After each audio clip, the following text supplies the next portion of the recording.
بعد حمد و صلات، کروڑوں درود اور کروڑوں سلام بارگاہ نبی آخر الزمان صلی اللہ تعالی علیہ وآلہ وسلم میں۔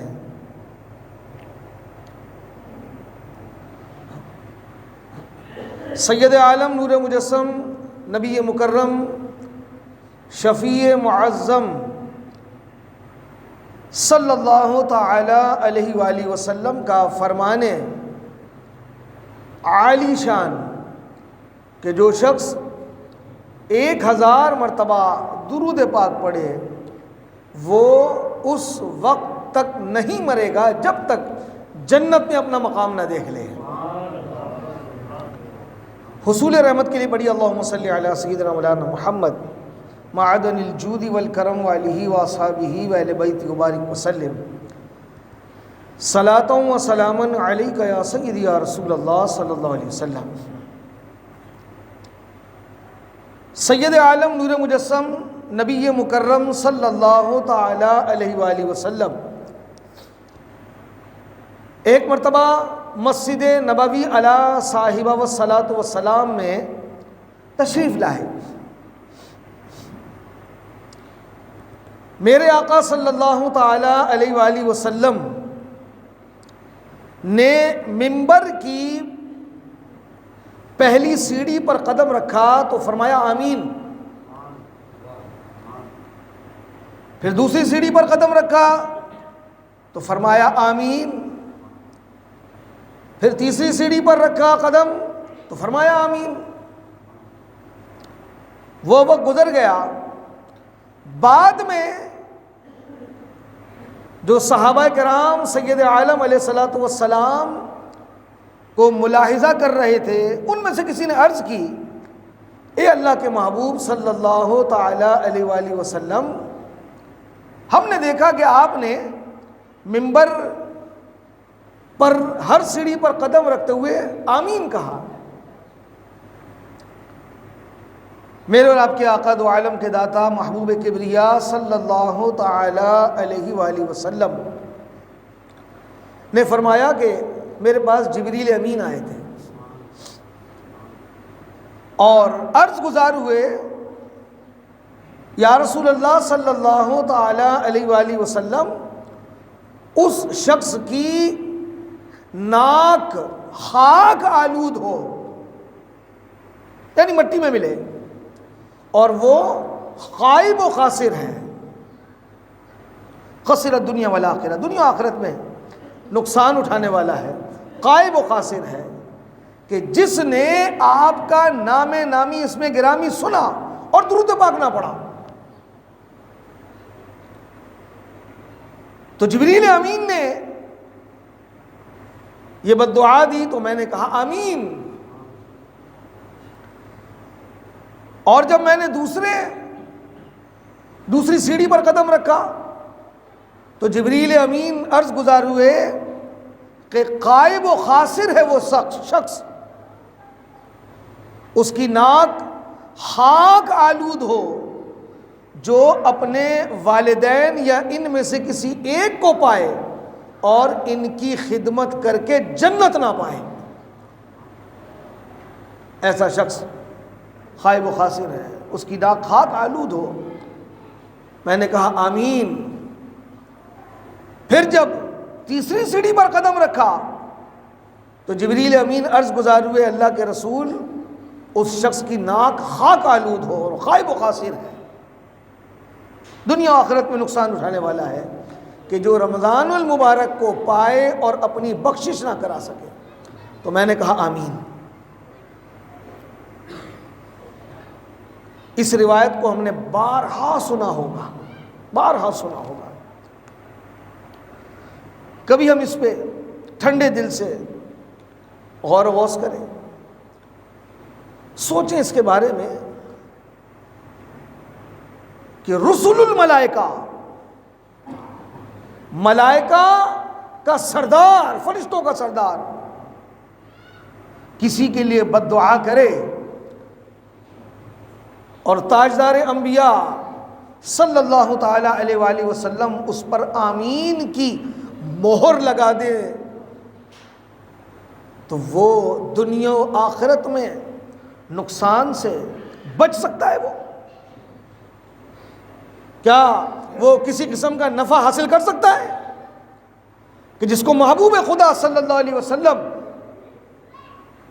جبریل امین کی بددعا پر آمین کی مہر لگا دے؟ غور کرے ان تینوں باتوں میں. جب بھی سید عالم صلی اللہ تعالی علیہ وآلہ وسلم کا نام نامی اس میں گرامی سنیں تو درود پڑھا کریں.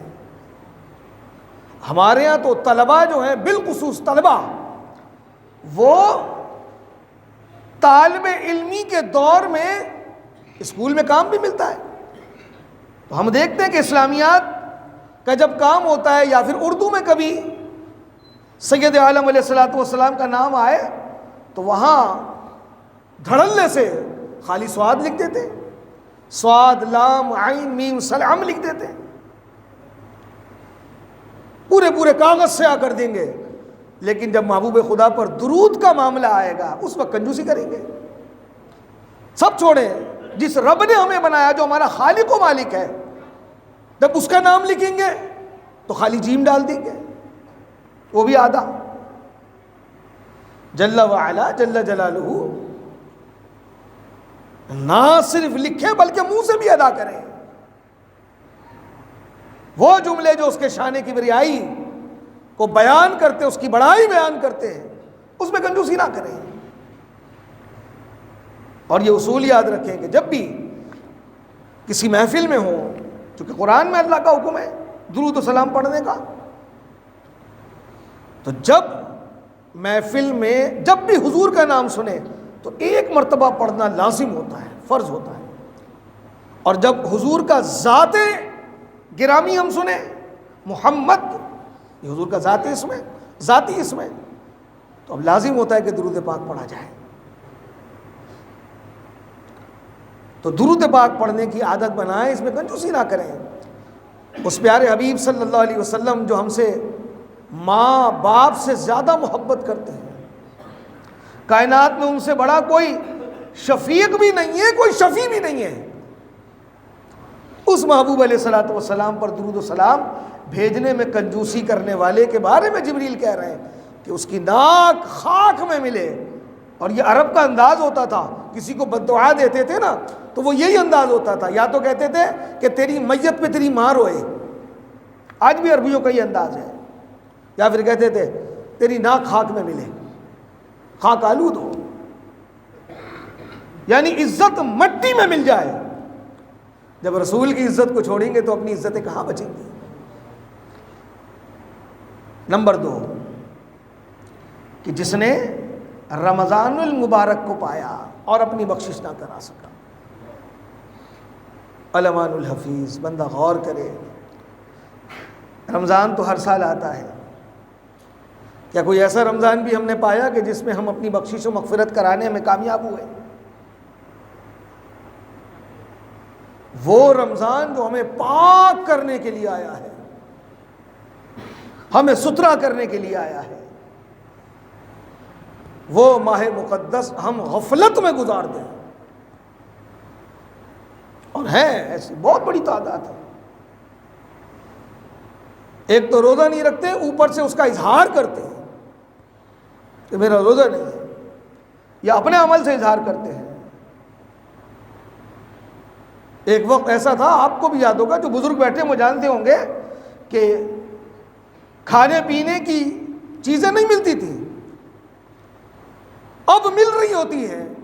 اور باقاعدہ جو لوگ ہمارے محافظ ہیں، وہ ادارے ان سے بھتہ لے رہے ہوتے ہیں کہ تو اگر کھانے پینے کی چیزیں بیچ رہا ہے تو بیچ، ہماری سرپرستی میں بیچ، بس ہمارا حصہ ہمیں دے دے.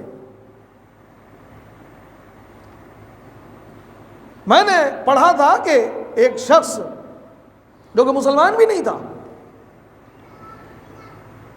اس کے بیٹے نے بھرے بازار میں کچھ کھا لیا. اس غیر مسلم نے رکھ کے ایک تھپڑ مارا اس کو، کہا کہ مسلمانوں کے بازار میں رمضان میں تو کھاتا ہے. مسلمان نہیں تھا وہ، بخشش و مغفرت و جنت کا معاملہ جو ہے وہ ایمان والوں کے لیے ہے، لیکن رب اگر راضی ہو جائے تو ایمان بھی دے دیتا ہے، اور ایسا ہی ہوا۔ اس شخص کے مرنے کے بعد کسی خواب میں دیکھ کر کہا، دیکھا تو وہ جنت میں ٹہل رہا تھا، کہا یہ کیسے ممکن ہے؟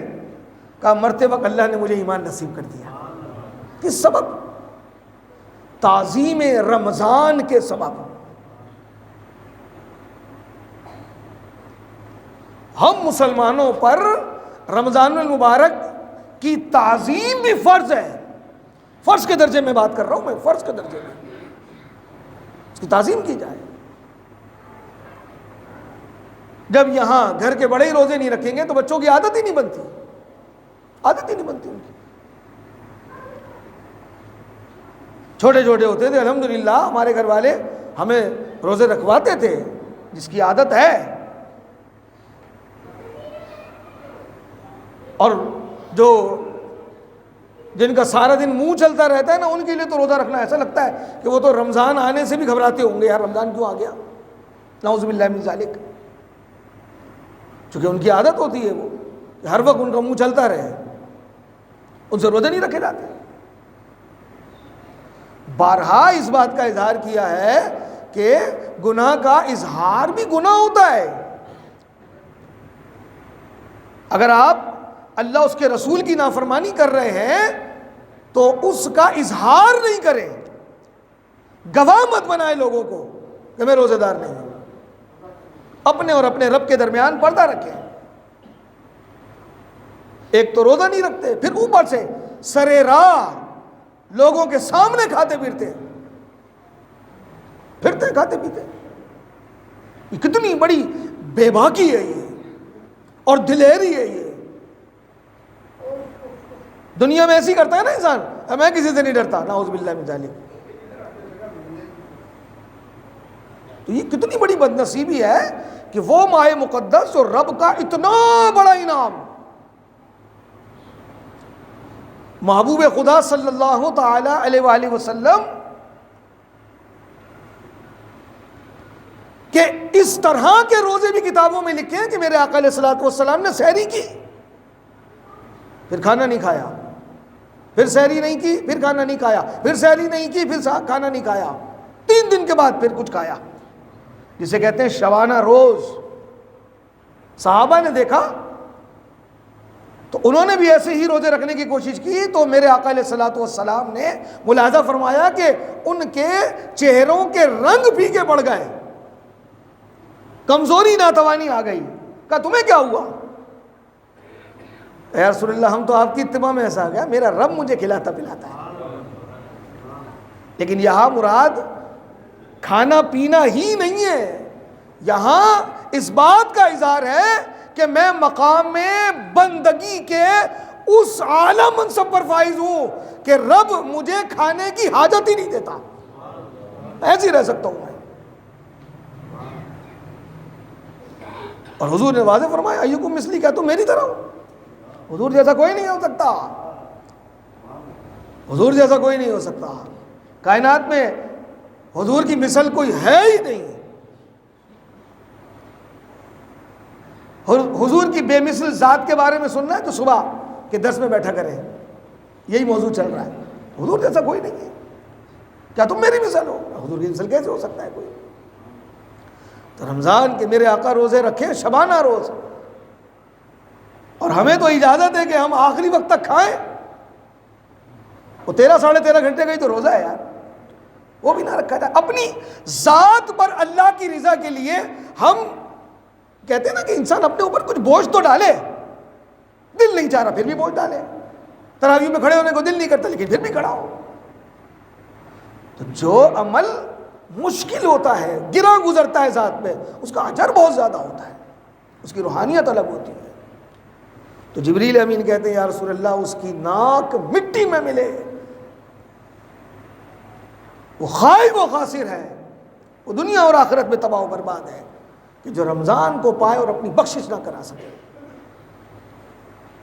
تیسری بات جس پر میرے آقا نے آمین کہا اور اس کی بدبختی پر مہر لگائی، فرمایا جس نے والدین یا ان دونوں میں سے کسی ایک کو پایا اور ان کی خدمت کر کے جنت حاصل نہیں کی، اس کی بھی ناک خاک میں ملے، وہ بھی دنیا آخرت میں تباہ و برباد ہو، خائب و خاسر ہے وہ شخص۔ والدین، خدا کی قسم یہ وہ اللہ کی اتنی بڑی نعمت ہے کہ جس کا نعم البدل نہیں ہے، اور یہ جب چلے جائیں تو لوٹ کے بھی نہیں آتے۔ تو جن کے والدین حیات ہیں، میں بارہا کہتا ہوں ان کی قدر کر لیں۔ آرزو تمنا انسان کرتا ہے نا، جانے والا تو چلا جاتا ہے، اور وہ جانے کے بعد کس ڈگر پہ ہمیں چھوڑ جاتا ہے یہ اس کو نہیں پتا ہوتا۔ والدین سے محبت کا حق ہے۔ ہم بھی یہ سوچتے ہیں، میری ماں کا 12 رمضان کو 12ویں روزے میں انتقال ہوا، روز جاتا تھا ملنے، بس مل کر آیا تھا، پتہ چلا ماں کی طبیعت خراب ہے، پھر دوڑتا ہوا گیا، چھوڑ کے چلی گئی۔ اب سوچتے ہیں، بعد میں انسان سوچتا ہے نا، زندگی میں قدر نہیں کرتا، بعد میں انسان سوچتا ہے۔ اب سوچتے ہیں کاش ہماری ماں ہوتی، ہماری عزت کی دستار دیکھتی، کاش آج میرا باپ ہوتا، جو ہماری عزتیں، ہم پر جو اللہ کا اتنا فضل و کرم ہے، آج وہ دیکھ کے کتنا خوش ہوتے ہیں۔ تمنا کرتا ہے۔ میرے آقا کریم علیہ الصلوۃ والسلام مصلی پر کھڑے ہیں، توجہ فرمائیں، مصلی پہ کھڑے ہیں اور عشاء کی نماز کا ٹائم ہے، اپنی ماں یاد آ گئی۔ اللہ اکبر۔ میرے آقا علیہ الصلوۃ والسلام اپنی والدہ اور ام ایمن کے ساتھ جب وادی ابوا پر پہنچے تو وہاں سیدہ آمنہ پاک رضی اللہ تعالیٰ عنہ کو بخار ہو گیا، اور آپ نے جان لیا کہ یہ بخار اب مجھے لے جائے گا، میں نہیں بچوں گی۔ اپنے لاڈلے لال کو بلایا اور کہا، بیٹا ہر چیز پرانی ہو جاتی ہے، اور ایک وقت آتا ہے کہ وہ ختم ہو جاتی ہے، میں بھی اب جا رہی ہوں، لیکن بیٹا مجھے پتا ہے کہ میرا ذکر زندہ رہے گا۔ سیدہ آمنہ کہتی ہے میرا ذکر زندہ رہے گا کہ تجھ جیسا لاڈلا محمد چھوڑ کے جا رہی ہوں۔ 6 سال کی عمر، انتقال ہو گیا۔ اس وادی ابوا کی پہاڑی جو مدینے سے 350 کلومیٹر دور ہے،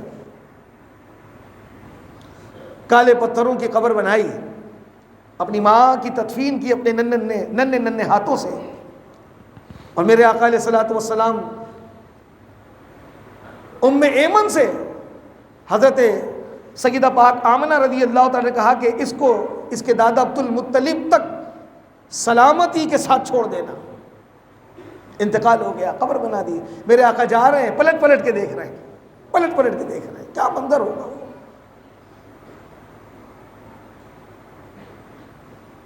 حضرت ام ایمن کہتی ہے کہ میں اس پہاڑ کی چڑھائی سے نیچے ساتھ لائی، پیچھے دیکھا تو نہیں تھے آپ۔